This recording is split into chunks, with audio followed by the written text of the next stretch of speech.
What's going on, everyone? It's your boy Narukami, back again with another episode of my podcast, Narukami the Pod.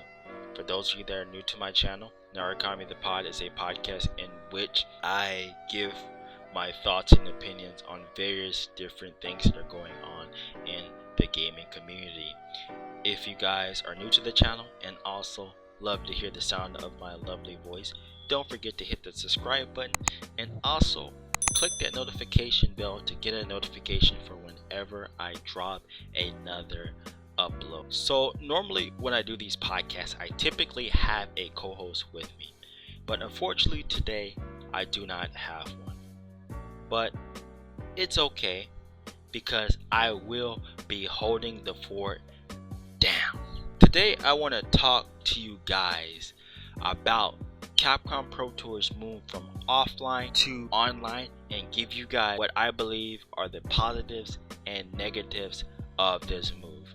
Yes, I do believe that there's positives. I know some people don't because of the way CFN is. I think there's some good positives about this. So basically, if you've been living under a rock, the pandemic has affected pretty much everything, and tournaments have not been exempt from this. We were supposed to have the first half of CPT, but that got canceled. Then we were supposed to have the second half of CPT, which I believe was supposed to be starting in July or August or something. I'm not really sure, but that got axed well in favor of this online format. So what this format is looking like is there are going to be 20 players. 18 are going to qualify for online regional tournaments. One of them is going to be the Capcom Cup champion from last year, which is Item, and the other is going to be a fan favorite from the Capcom Cup of last year, top 31. So the people that were in Capcom Cup last year that weren't the champion, they are in the running to be a fan vote player to secure that last spot. So the breakdown for the online qualifiers basically looks like this. There's 4 spots coming from North America, 2 from the East, 2 from the West. There's 4 spots coming from Latin America, 2 from South America, 2 from Central, 4 spots coming for the European, 2 from Europe East / Middle East, and 2 from Europe West. And there's 6 spots coming from Asia, 2 from Southeast Asia, 2 from East Asia, and China has its own event. So I'm assuming that means that the Chinese people or the Chinese players cannot participate in any of the Asian events. So that basically only leaves 1 spot for China and 1 spot for Australia. And for the breakdown of the top 31 players that are in the running for that last spot, I'm pretty sure a lot of you guys know who they are, but I'm just going to kind of give a list of some of the overview of the people that are in running for the fan voting. You have Punk, Bonchan, Tokido, Fudo, Hot Dog 29, Fujimura, Big Bird, Problem X, Momoji, Phenom, Knuckle Dude, all those good guys, whatever. So they're in the running for that last spot. Now, a lot of people have gripes with this whole format, and I have some too. But before I get into all that, I want to talk about the positives, because I'm someone that likes to look on the positive side of things. So I think the biggest positive is that we are getting a CPT this year, and although it's online, it is a good compromise considering what's going on.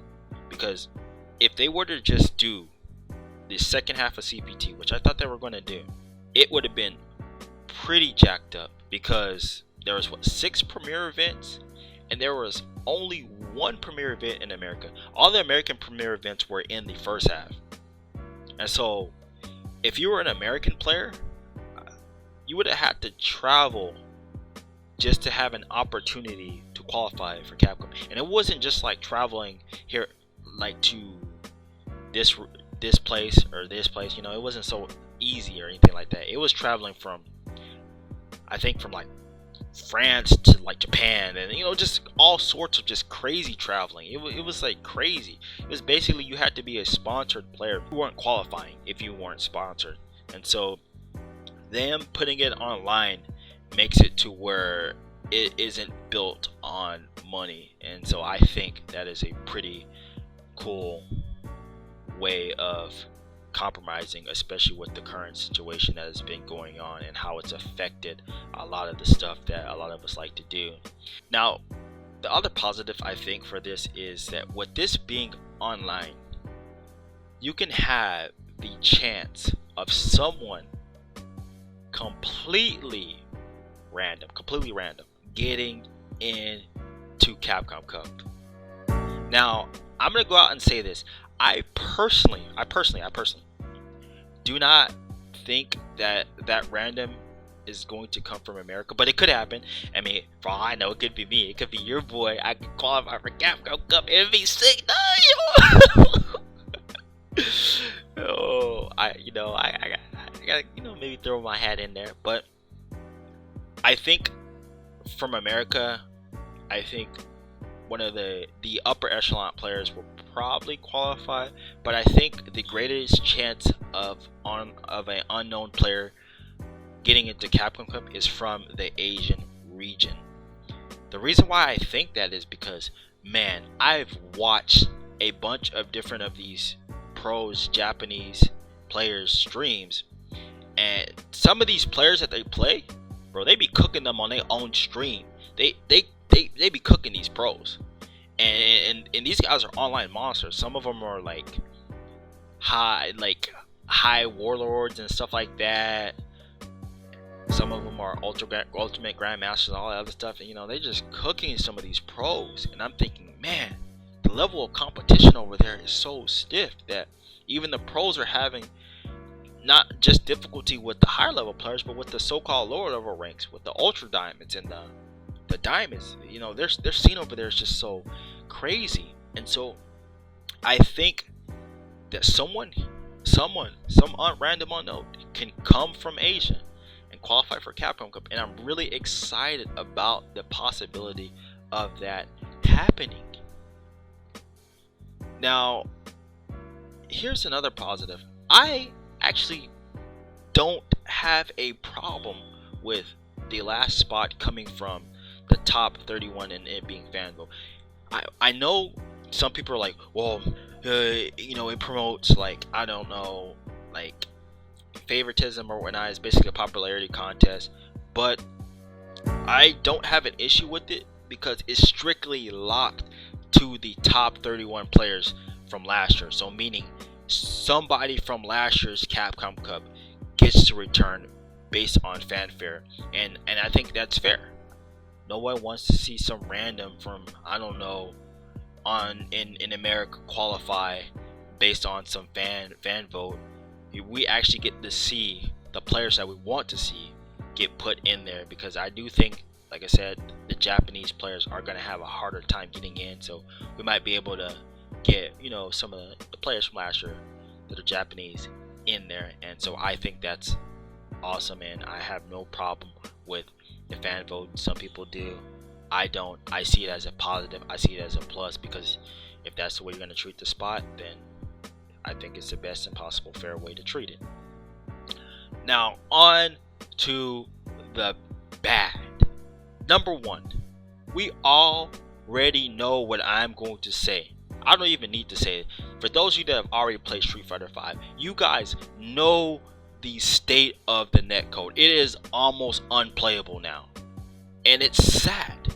It really is.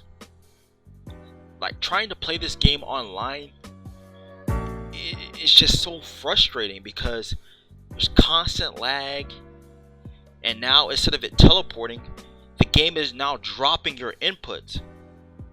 And so you could, if you're trying to have this online, and the online the way it is, I don't know about this, partner. I definitely think that's kind of bad, because imagine if someone's playing, right, and they're playing someone, they're like, okay, cool, they have the lead, right, or they have the game winning confirm, they do like a low forward or something, and then they try to, I don't know, V trigger activate, but the V trigger doesn't come out, and they lose because the game ate their inputs.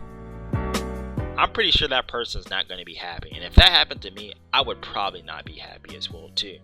And so I can see the kind of pushback that people have with this being online because of the state that the netcode's in. It's just not going to work. I'm hoping that maybe with this being online that Capcom is like, okay, we might have to make some more adjustments to the netcode, but it seems like every adjustment they make to this netcode, it makes it more atrocious. And so I can't even trust them to make an adjustment on the netcode to make it better for tournament play. So yeah, it's just mind-boggling that you have a very important tournament being played on probably some of the worst netcode that I've ever played for a fighting game. Now, another thing that I have an issue with is the rules. Now, I like this in the rules, they're fine. But the biggest, like, what the heck is Capcom thinking in the rules is the banning of training stage. How do you ban training stage in an online environment that is already toxic? How do you ban the one stage that tries to mitigate as much lag as possible from tournament play? Why is that in the rules? Like, that's crazy to me. That Capcom thought that was a good idea. I don't know if it's just because they pasted the rules from last year, or like, okay, since we're playing offline, no grid. But if that sticks, oh my goodness, that right there, it ain't it, homeboy. It definitely ain't it. Like, seriously though, why? I just don't understand the logic behind it. It's like, you already have a bad netcode, but then you want us to play on laggy stages, and the one stage that we get that tries to make it a little bit more fair, you want to take it away from us. It's just stupid. It's just dumb, and I don't know why that's in the rules. It shouldn't be there. It definitely should not be there. The last thing that I think really sucks about this is the dropping of 20 spots, because last year there was 32, and this year, instead of there being 32, there was supposed to be 40. I think 16 or 18 were supposed to come from Premier Points. I believe one was supposed to be the Capcom Cup champion, and then I think 23 or 27 of them, I think, were supposed to come from some really crazy idea that Capcom had, some like local warrior stuff type thing. And I was really interested to see how that was going to play out, like what Capcom was officially going to do about that, man. Just the idea of that happening, so like somebody like a local warrior qualifying, the ideas that were going on in my head, I was really interested to see. And it's unfortunate that we won't be getting that due to the pandemic, but it's also unfortunate that they removed those extra spots, because I think they could have added, at least 32, and they could have added more qualifiers from different regions that don't have an opportunity to shine. So I'm guessing they could have added, an online region in Africa. There's players in Africa. I remember Gachikun doing a trip to Africa and actually playing some of the people in the African fighting game community. He did it with Red Bull, and so you don't have these smaller scenes represented, and it doesn't really feel as if it's like the true World Warrior status. And so I definitely think it has to do with the removal of spots, and to me that's a really negative. I mean, they could have just added those spots, added some more spots, and then distributed a little bit more differently, especially if the online was going to be the way we're going to go as our compromise. Anyways, guys, that's just my thoughts and opinions on what's going on. I know this is a little bit short of format of a podcast, but since I don't have a co-host, I kind of had to just speak from my own perspective. But also, I'm really only covering one topic in this video instead of multiple topics, which I normally do for the podcast, so they are typically longer than that. So let me know what you guys think about the CPT moving from offline to online in the comments. Maybe we can interact some more there. Leave a like if you guys enjoyed the video, and hopefully I will see you guys in another video. Take care and peace.